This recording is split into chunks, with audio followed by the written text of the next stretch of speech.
Here I've got HUAWEI MatePad Pro, and let me show you how to reset app preferences on the following device.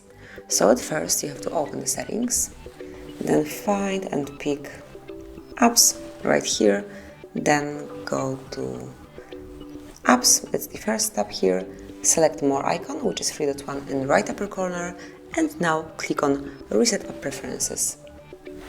And if you truly want to reset all preferences for disabled apps, disabled app notifications, default application for actions, background data restriction for apps, and any other permission restrictions, just tap on reset. And that's it, you've just reset app preferences. Congrats! Thank you for watching, please subscribe our channel and leave the thumbs up.